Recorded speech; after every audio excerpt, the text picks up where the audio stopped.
Hey everybody, Hey, I'm Jam. I'm Jelly. We have prompts, we picked films we're going to discuss. Boom. A movie that makes you cry every single time is... My Sister's Keeper. I don't think I've seen that one. Do you know what it's about? Have you at least heard the concept? Have you heard of it before? Or Like the little sister got cancer or something? yeah, little sister has cancer. The parents had another daughter afterwards to pretty much be like her donor for the entire, like her bone marrow, her kidneys, all this stuff. And the daughter was like, I'm not giving her my kidney. I want to be emancipated from my parents. So it turns this whole trial thing. A lawyer gets her pro bono. And it's just so depressing, so distressing. The mom is like, why are you doing this? I thought you loved your sister. Your sister's gonna die, all this stuff. Comes to find out the sister told her, the sister that's sick was like, I don't want you to do this anymore. I'm ready to die. And that was really hard for Cameron Diaz's character to like accept. And oh my God. That's so beautiful. It is so sad. I'm sold. It's truly, if you want to cry, it's beautiful, it's sad. Like, the little girl, not the little girl, but the older sister falls in love with another cancer patient and he ends up dying. And like, she lost her virginity, like they had like a cancer ball. She lost her virginity after the cancer ball. And it was so sweet. And then he died and she was just so sad. And I was just like, oh my God, what is life? That's hilarious. I want to see that so bad. Yeah. So what is a movie that makes you cry every single time, Jelly? Blue Valentine. That film kicks my ass every fucking time, especially now, like rewatching it, because now I know where it's going. So essentially the first half of the film is like we are watching this couple fall in love. Well, like you see it's not into two halves, I shouldn't say that. You see the present day and the past kind of in the same time. They're going back and forth, but the past storyline is this young couple falling in love, and it's so pure and it's so beautiful and it's so sweet. And then the present day storyline is this couple on the brink of divorce, and at the end, spoiler, they get divorced. And it's just it's so beautiful, it's so devastating. So Michelle Williams wants a divorce, Ryan Gosling does not want the divorce. And so Ryan Gosling's parents got divorced, so he's pushing against that. He wants to do the opposite of them. Michelle Williams' parents didn't get divorced, but they fucking should have. So she's pushing against that idea of like, why would we stay together in this loveless marriage? We need to split apart and be happy. And he's like, no, we can fight for it. We need to fight. My dad didn't fight. We need to fight for it. We need to be together. And so that coming together, beautiful. That sounds beautiful. I can get with that concept. I also love the title. It's directed by Derek Cianfrance, and so his style is very improvisational. He will just be like, all right, guys, in this scene, you're doing this. Go. and the character... So like, you have to be a very strong actor to work with Derek Cianfrance, of course. But like, it's just so beautiful. And there's like a scene where Ryan Gosling is like singing to Michelle Williams, and she didn't, again, they don't get no prep. She didn't know he was gonna sing that to her, and so like I think her direction before the scene was just like dance. I love it. Action. Ryan starts singing to her. She's never heard this before, but Ryan had prepared this song for her a little bit earlier because the director to like prepare a song you're gonna sing to her. And he's like, okay. So it's just beautiful. Makes me cry every damn time. The scariest movie you have ever seen is Last Shift. I hated that movie. Okay. I was so upset. I was so scared. And the thing is too, I was in college when I saw it, so I don't want to date myself, but it's been a little while now. And I haven't seen it since, so maybe it's not even that scary anymore. I'm not willing to see it again. I was so upset. You don't want to risk it. I watched it with my roommate. I was like, I was like behind the couch. Like, it was so scary that like it gave me like excess energy that I had to like walk around. I had to pause it, I have to walk around and be like, and then sit back down. I know someone's gonna be watching this video and be like, Last Shift, like that wasn't even fucking scary. I was terrified. It's about this woman who's taking the last shift at a cop station that's about to close down, but someone has to be there for that last night just in case shit happens, you know? So she's really, like, they're briefing her, they're like, you're really just here to sit and watch. You're house sitting, you know? Like, you're just here for the night, eat your snacks, watch a show, and then we'll close up in the morning. And so that's all we think it is, but a cult did some shit there. That whole place haunted. And so I don't know, are you gonna watch this before I spoil it? No, Because I'm going to give like big spoilers. no, spoil away. We learned that those 2 cops that gave her the rundown of the place, those were 2 dead people. Those were dead ass cops. No one has been in that place with her the whole night. No one has been there. Okay, except these ghosts. And also, I think the ghosts also killed her dad, and so like that's why they want her. And she's getting this calls from this woman. She's like, help me! She's in the fucking place. She's already dead. I was not having it. If you like scares, I highly recommend it. If you don't like scares, do not watch this movie. I don't like to watch movies and be stressed, so I always love that like you're like one of my best friends and you love horror movies, and I cannot stand them. I'm like, I don't want to, not say I can't stand them. I like certain ones, but I don't like to be stressed when I'm watching a film. Like I like to be like inquisitive. I like to be kind of like, oh, okay, the occasional sure, but like consistently like horrified, that doesn't work for me. So for me, the scariest movie I've ever seen is The Exorcism of Emily Rose, because I saw it when I was like 11. Not gonna lie, I didn't finish the movie. So the scariest movie I've half seen and still traumatized to this day was The Exorcism of Emily Rose. I don't like spirits. I don't like exorcists, those things. Unless it's like campy and like, you know, a little bit like more playful. This one seemed very serious, and they showed like a scene of like a successful exorcism, and I was traumatized and I screamed and I cried for like 20 minutes. My mom had to calm me down.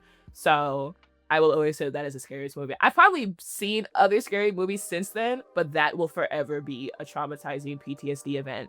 I did not like that movie. I have a few, that my dad showed me when I was younger that messed me up. But then, like, now going back, they're not that scary. Like, he showed me Alien a little too young. I thought Alien was the scariest thing I'd ever seen. That chest burster, that was not fun. My parents had me and my brother watch that, and we were both scared as well. But like, I love Alien now. Like, I was scared at 10 years old. It was scary, but yeah. Why is that? Question: do black parents just have their kids watch Alien? Is that just like a rite of passage? I think it's like a dad thing to show your kids horror movies too soon. A film someone forces you to watch repeatedly back to back is a form of torture, but you'd be fine for at least 24 hours. Pretty Woman. Okay.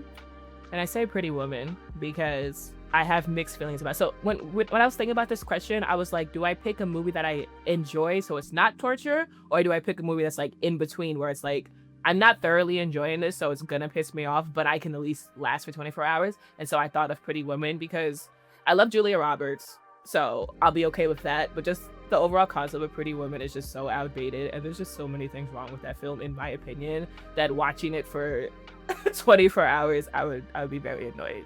Very, very annoyed. Especially with the ending, with the whole like white horse and stuff. I don't know, it's just too many cliche moments. But Julia Roberts is a baddie, so I can deal with her just being, you know, a baddie and a great actress, because she did carry the movie, which is good. But everybody else is. I do feel like, do you know Darman? He does like YouTube videos, but they're supposed to be educational, but it's like the moral is like, sometimes nice people are poor and mean people are rich. You know, like a lady would go up to a store counter and she'd be like, give me this, and this, and she's the rich one, but the one that doesn't have is what, you know, like it'll be like that kind of stuff where you're like, all right. I guess that is a lesson for 2-year-olds. No shade to Darman. Actually, shade to Darman. He doesn't pay his workers. So the scene in Pretty Woman where she goes to like buy a dress and they're like mean to her because they're like, she can't have money. She doesn't look like she has money. That feels like a Darman video to me. It's so like, sex workers actually have money sometimes and they're people. I'm like, yeah, I actually already knew that. Thanks. Thanks, Pretty Woman. Yeah, but also like her outfit was like obnoxiously like, it was a little inappropriate for the daytime. Yeah. For where they were. And I was like, she could have just do like she could have took one of his like button up or something and like threw it on, you know. But I guess, you know, she's used to. Well, yeah, and I think that's also part of the movie of like, oh, she's a sex worker, she doesn't know better. Like, she's not an idiot. she's a grown woman. Exactly, because before she does that at nighttime, she's a normal human being. I mean, not to say sex workers aren't normal human beings, but like she's an average girl. But that's what the film is saying. And that's why it's torture, because it makes me conflicted. I don't understand what message is Pretty Woman trying to send me. I don't know. It's giving me mixed signals. So yeah, it's a little bit of a torture. So what about you? I understood the prompt slightly differently. In my head, it's like someone's trying to like give me torture so then I tell them a film that I actually like so that I'm not tortured for the 24 hours. And so I'm like, okay, if I have to watch it back to back to back to back to back, Okay. I want a film that I can like really sink my teeth into, pun intended. I'm choosing Raw, the film by Julia Ducournau. I know I'm saying her last name wrong. I don't know how to say it. I'm so sorry. Don't know how to. It's like a. If you read it out, it's just like a bunch of vowels together at the end. So I can't. She's French. I don't. It's a bunch of. I don't know what to do with that. I think with like the character dynamics and especially everything that's going on with our main character, she comes from a long line of cannibals, and she is now for the first time like she's always been a vegetarian because her mom, it goes by the women in the family. Her mom is a full cannibal, and so she made her daughters vegetarians so that they don't got to deal with none of this growing up, right? Because once you have the hunger, you're done. You got to eat now. That's all you want. Her big sister goes to veterinary school. She's about to go to the same veterinary school. Part of the initiation is you have to eat like a teeny tiny pig fetus. And so like they force, it's like, was it a pig fetus? It's something like that. It's something gross like that where like everyone has to eat one, right? And she's like, no, I'm vegetarian. And they like force it down her throat anyway. She eats it. And now the hunger's been awakened. So now her I love the sister dynamics between it because the sister is like a full monster. She purposely crashes cars, like she'll run in front of a car so that they crash so she can eat the people in the car. This isn't realistic because the police don't get involved ever, but it's fine. So you just suspend your disbelief. It's okay. The police aren't like, there are so many accidents right by that school and they're all eaten when we get there. They don't care, but it's fine. So the sister's like teaching her how to do this, and the younger sister is like having to battle this like monster side of her and what she doesn't really want to do because she don't want to be killing people. But then also like she's a young adolescent woman and she's on her own for the first time, and she's now also exploring her sexuality and she wants to fuck her roommate. I guess in France you get male roommates, so like I don't know what that's about, but her roommate's hot, so she's got that going on. And spoiler, they have sex and she bites him, and it is such a crazy scene. I fucking love it. I'm like, you know what, girl, get it. Like, I love how we both read that question totally wrong. I love that for us. But I think that's the fun of it. I think it's okay that we interpret questions differently. That is true. That is very, very true. Okay, dope. A movie you put on when you want instant comfort is Sicario. I've seen that movie a gazillion times. Okay, you name one I've seen. I've seen Sicario. There we go. I've seen that one. I love Sicario. Okay. And especially if I'm upset, if I'm really down in the dumps, if I'm sick, I watch Sicario. Yeah, if I'm sick, if I'm feeling down, I will watch Sicario. I love that movie. And it's like an odd comfort choice because there's nothing comforting going on in that movie at all. Yeah. But I love that for you. I love that because it generally is a good movie though. So good. Like Sicario is a very, very good movie. So, and the cast is stacked. And seeing Benicio del Toro just like lifts my spirits. Oh my God. I love that man so much. If you're watching. If you're watching, yeah. Can you imagine one of our 30 subscribers, Benicio del Toro? I also chose an action one, but I did action comedy. Any of the Rush Hour movies, I will watch for instant comfort. That's fine. I think Jackie Chan and Chris Tucker is one of the best dynamic duos, and they try to do a Rush Hour 4, and I hope they don't because we don't need it. The first three were perfectly fine, and it's like it's outdated at this point. It's like, why are you still stuck in Rush Hour? Why is it still a thing? And they can't do the same jokes. It's not gonna land the same because we're in a much more sensitive time. You cannot do none of those jokes anymore. All three Rush Hours, I will binge them, and when they were on Netflix like earlier like last year, oh my God, I was so happy. Just comfort all the time. It's good. A movie you wish you could see again for the first time is The Woman King. Oh, The Woman King was lovely. I want to see The Woman King for the first time. I want to see that for the first time. It was just a perfect film for Black women, and no notes. Truly no notes. It really was good. The action was good. Everything was so good about that. And I remember being in the movie theater like, oh my God, this is a fucking good movie. So if I could see that one again, I'd be happy. My friend was in that. She's a stunt woman in South Africa, so they hired her and like all her girls. Actually, a few girls I know were in that movie, but like you can't see them. They're in the back, but like they in there. They were there. They were there. That's all that mattered. For the action scenes, that was them. Oh shit, that is dope. That is dope. Yeah, love it. What about you? Orlando. I've never read the book Orlando, but I want to. My mom showed it to me, and so we watched it together. And she already knew. She's like, you gonna love this. You go love it. Just watch. And it's so beautiful. Every scene is so gorgeous. And the story of it is just insane. So Tilda Swinton plays a man in the beginning of the film, and he is this aristocrat. He's in love with this like other princess, this Russian princess, whatever. And his like grandmother, I don't remember. It's been a while since I saw it. His like grandmother's like, Orlando, you are so wonderful. You're so great. You're gonna live forever. And he's like, okay. And then he just does. Orlando like lives through all these time periods, but the story doesn't treat him as immortal. He kind of just like starts over every time. Mm-hmm. And he slowly becomes a woman. I think I've seen this before. This is sounding very familiar. Yeah. None of it makes sense, but it just comes together so beautiful. It just comes together so wonderfully. And so he goes from experiencing the aristocracy as a man to as a woman, and like we hear his thoughts and stuff as he goes through. She goes through. I love it. It's just so creative. It's so fun. It's so crazy. Like 11 out of 10. The best film from your birth year is, you let them know what year you were born. I cheated on this because 1996 is the greatest year for film globally. All the best films came out in 1996. I don't know what was going on. There was some kind of like film energy in the air, and all those great films came together and like shot creative rays at my mother's womb, and that's when I was born at the end of 1996, right? You know what's hilarious? For 97, I also have a list. Go ahead. I also had a list. I was like, damn, but the 90s, honestly, cinematically, were... That's why everyone is making remakes of them, because the 90s was fucking stacked. But go ahead, 96, what you got? Exactly. So my top 4 from 1996 are Thesis. Thesis is a Spanish film for 96. Fargo, American. Train Spotting, and then Irma Vep. So if you had to pick one. No. You had to pick one. Gun pointed to your head. I will not be doing that. Shoot me. Go ahead, yours. I was gonna say, there we go.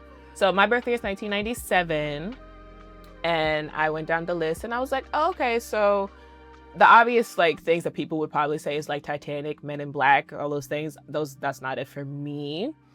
I didn't know that Liar Liar is. Have you heard Liar Liar? Jim Carrey. That's one of my favorite Jim Carrey movies ever, but that's still not the one that's going to be on this list.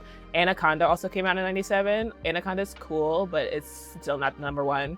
There's also Good Burger. So if like Goofy, like I'm a dude, he's a dude. I was like, that's also a good one. I have to give it to Eve's Bayou. I didn't know Eve's Bayou was in 1997.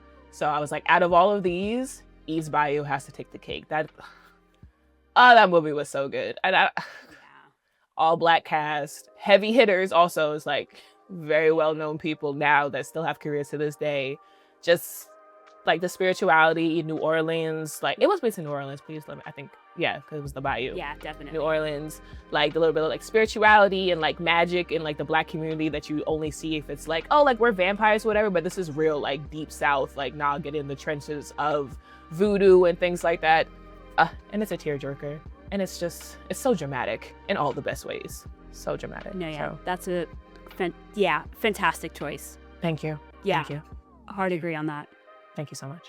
Alrighty, my turn. The best film you've seen recently is... So it's a throwback. I just came across it again. I hadn't seen it in a long time. Is Bringing Down the House. That movie is hilarious. Queen Latifah, Steve Martin, Betty White, Jean Smart. That movie is genuinely funny. And once again, it's one of those movies that if you played it today or like you released it today, it wouldn't land because it's so prejudiced and so stereotypical that it's really cringe. That movie had me laughing out loud. And it takes a while for movies to actually like make me laugh. Nowadays, like comedy, I'm usually like, oh, haha, or whatever. That movie, I was bursting out laughing. That movie is so funny. So shout out to the throwback, Bringing Down the House. That was a good feel good I saw recently. Nice. Yeah, that's a good one. Mine was Frankenstein. I don't know when we're posting this video, but Frankenstein just came out on Netflix, I think, last week. The newest one? Yes, Guillermo del Toro's Frankenstein. Okay. Holy moly, that shit's beautiful. Oh, okay. My God, it is easily one of his best. It really incorporates everything that del Toro does best. So first we've got Mia Goth in these giant, beautiful, ornate dresses. She's coming down the staircase with her candelabra. I'm like, so Crimson Peak. We've got this giant monster that's really just a gentle giant that just wants to be loved. That's so Shape of Water. Also, we're falling in love with him. Mia Goth's in love with him. The whole audience is in love with him too, because you're like, help him. We've got terrible, mean, evil fathers. That's so Tesoro. It's in all of them for some reason. And it's also like whimsical and magical. I just think everything about it is so well incorporated. It's so beautiful. The ending is beautiful. I Don't spoil, because I do want to see it. I do want to watch it, so don't spoil. Okay. Okay, I won't spoil anything. I do know more words than beautiful, I promise, but I can't think of any right now. Beautiful, gorgeous, phenomenal, breathtaking. That's all I have. Your girl was crying. Okay. And I am giving it high praise, but I will say me crying isn't like a super high thing because I cried everything, but I was crying. Good to know. Yeah, I want to check that out. Okay. The next question is fave guilty, not guilty pleasure. And I would like to preface, the reason it's worded that way is because I don't believe in guilty pleasures. I think that's a stupid concept. I hate it. We're the same. And it's just used to like bash on things that women like. So thank you. Fave guilty, but not actually guilty because we like it and we're proud. Pleasure. It's so funny that we are the same person. Because when I read that, I was like, I don't feel guilty about anything that I watch. Exactly. There's no reason to. No one should feel guilty about anything they like. Zero guilt about anything. So I honestly, it could be any movie. So I just picked movies that it's a tie between Step Up with Channing Tatum, and it's such a classic, in my opinion. It's just like a dance, teenage classic. And then if I'm feeling really bro-y, White House Down is a full just action Channing Tatum, Jamie Foxx duo. And it's literally just a bunch of explosions and guns. That's all that it is. There's no deep concept to it. The White House is being attacked movies that came out at the exact same time.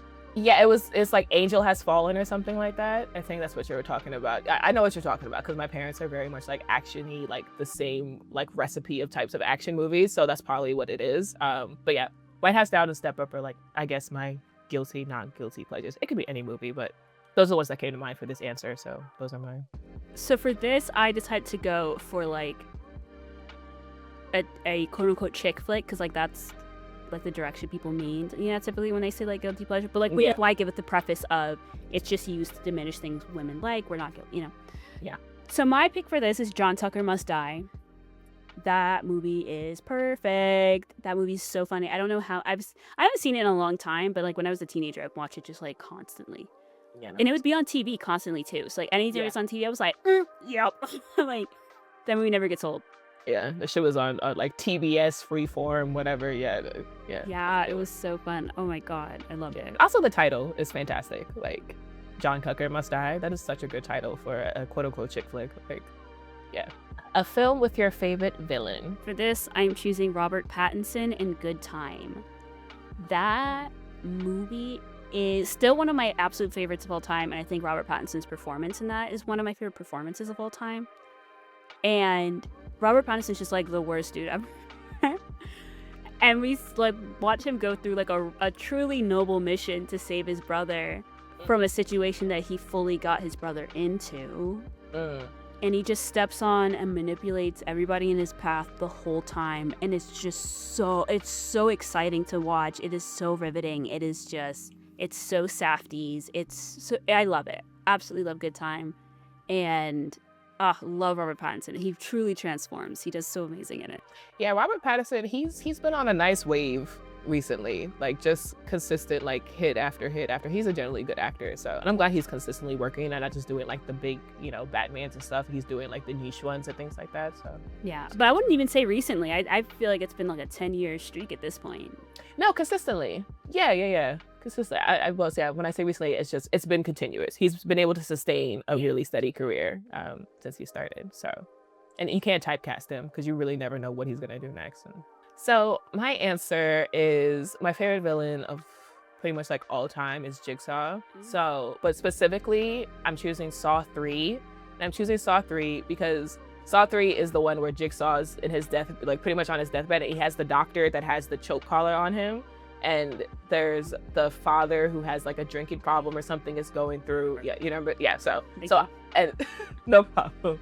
But I think I like Jigsaw in that movie the most just because like he is just such a manipulative piece of shit that like he's physically, you could literally take him out. You truly could. But he was just so smart with like, well, if I die, she dies. So you have to do everything that I say. And he has his puppets and all that stuff. And I think Saw 3 was good because we really see how sick and weak that he is. I think in the other movies, we don't really see how bad it really is. He's more like in the background. So Jigsaw is one of my favorite like gaslighters in the world. So shout out to him. That's a good one.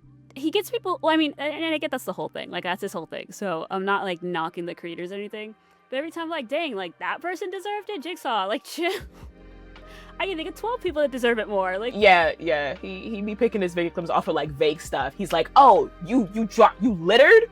How dare you litter? Now I'm gonna put you in a dumpster and you have to get yourself out of that before being crushed by the truck. It's like, dude. Yep, and then his next victim will be like a serial rapist for 20 years. He'll be like, whoa. Yeah. Get more of those. Yeah. Why's the guy who littered on your radar? Yeah, he's just blinded by his rage. He's not. You know, he's just mad.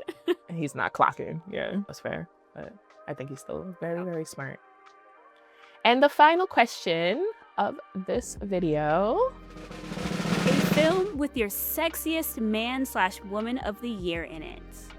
Or NB. So this question also, I was a little confused because I didn't know if it was like a movie from this year and like I found them hot this specific year. You wrote the question. I know. What are you confused about? And that's fine. I don't care. So I'm just like, I find a lot of people hot, so it's hard for me to just pick like, who do I pick hot? Weird. So I'm gonna give a shout out to Anne Hathaway because Anne Hathaway has been hot my entire life. And she is just, I don't know what else to really say, but anyways, we'll pick the film, not the actual actress. So let me try that again. So the movie with the sexiest woman of the year is Mother's Instinct. So it technically came out in 2024, not 2025, and it's Anne Hathaway and Jessica Chastain. Yeah, so honestly, I'll give it to both of them, but if I had to just pick one, I would pick Anne Hathaway's just because it's Anne Hathaway. But Mother's Instinct it's honestly like your stereotypical like thriller vibe, but I really enjoyed Anne Hathaway playing like a crazy person in a subtle way. Like she's a crazy mom. So like just the concept of the story is these two moms, best friends, neighbors, both have sons. Anne Hathaway's son dies. And so she's going through that grieving process or whatever. And she pretty much starts to have like a closer bond with Jessica Chastain's son, a little more than what she would like. She's like, all right, you're trying to kidnap my son. And of course, like everyone else around her is like, no, she's not. She's just grieving. You're bugging out. So Anne Hathaway kills her own husband, kills Jessica Chastain, and kills Jessica's husband, takes the kid, and it ends with Anne Hathaway on the beach with this new boy, and they're happy. And they're living their best life. And she looks good throughout the entire thing. So, Mother's Instinct. Spoiler alert. Anne Hathaway. If you wanted to watch it, sorry. That's so funny. There you go. No, I don't mind spoilers. Yeah. But the audience, sorry y'all. What about you? I wanted to be gender inclusive, so I chose a man and a woman. Okay. I did also choose a man, but I just wanted to give the woman a shout out. Look ahead, you can get both. Okay, I'll do my woman, and then you do your man, and then I'll do my man. Sounds good. Okay. Okay. So, when you said sexiest woman or man of the year, I was not, like, the year part kind of flew over my head. I thought you just meant, like, yeah, like as a phrase, like, you know, sexiest man of the year, you know, so I didn't. No, I did. Okay. I did. Okay, I did. okay. It's okay. So, I chose Maggie Cheung in the Mood for Love. No one's ever been sexier in a film before. Nobody has ever been sexier in a film before. She is so elegant, so demure, so sleek in those beautiful dresses she wears throughout. She is so stunning in this film. The central premise is that Maggie Cheung and Tony Leung are both married to other people, and the people that they're married to are cheating on them with each other. So then they're just like, we'll cheat on each other with each other too. I'm so sorry, everybody. We're gonna do what with what with what? Mr. Maggie Cheung and Mrs. Tony Leung are fucking. And so Maggie Cheung and Tony Leung are like, that's so fucked up. But like, you're kind of cute. So then they start fucking. And that's the movie, right? And it's so beautiful. It's so full of lust and just like, it's just like so sexy, but like not in the American way where you would just like see banging all the time. There's none of that. It's really about the longing for one another. and it's just so beautiful. It's so stunning. And spoiler, at the end, they decide they are not going to be together. They're going to stay with their unfaithful ass partners. And you're like, no, you're so sexy together. And so Tony Leung goes on a business trip. He goes on a business trip to Cambodia, and there's like a giant temple there called Angkor Wat that's very famous. And so I think they say like earlier in the film that like you can tell your secrets to this temple and bury them there, and that's where they'll stay. And so the whole film, we have this whole beautiful affair. The movie ends, they decide to break it off. He goes on this business trip. He goes to Angkor Wat. He opens up a little piece of the ruins there, whispers into it, and then plugs it back up. And that's how the film ends. That's like the best ending to a film I've ever seen. Devastating. I'm crying. I'm in hysterics. Like it's so beautiful. There's so much longing. Like highly recommend. Wait, have you seen In the Mood for Love? It's beautiful. No, but I will add it to my list. If the ending gets me to go, I'll watch it. It will. It's so beautiful. Okay. Okay, and give me your sexiest man. Yeah, so my sexiest man, actually, I decided to follow the prompt actually to the T and go with the one time I feel like People magazine actually got sexiest man of the year right. So shout out to Jonathan Bailey in Wicked. Jonathan Bailey, but I thought Jonathan Bailey's been sexy since like Bridgerton, that whole era, but he's gotten sexier this year as Fiyero in Wicked, and I'm seeing Wicked next week. I can't wait. Well, when this video comes out, it wouldn't be next week. I've already been seeing it. But Jonathan Bailey is very sexy just by existing. When he did Dancing Through Life in Wicked, and he was like rotating his hips a very sensual way, it's fantastic. So shout out to People magazine getting it right. Sexiest man of the year, Jonathan Bailey. I agree. And you know who was the uprunner? Aaron Pierre. I love that for him. Oh, really? Good for him. I love that for him. Yeah. That's fun. Nice. It's not fun. It's Mufasa. Boom, boom. That was bad. No, cut that. Cut. That's Mufasa. Aaron Pierre. That's Mufasa. What? All right. Who's your sexiest man? Jizzing it up next. I've chosen... I've actually foreshadowed this earlier in the video. Mine is Benicio del Toro, and he's very sexy in a lot of films. China Moon, he's very, very sexy in, but that's not my pick. I think the sexiest he's ever been is in Fear and Loathing in Las Vegas, because he gained a bunch of weight for that film, and it looks so good on him. It looks so good on him. Oh my god. She likes you thick, Toro. Okay. I saw that movie. I was so in love. I wasn't paying attention to anything anybody was saying. I'm joking. I was paying attention. It's a great film. But I was there for him. Okay. Understandable. Okay. Well, that's our 11 films. Bye.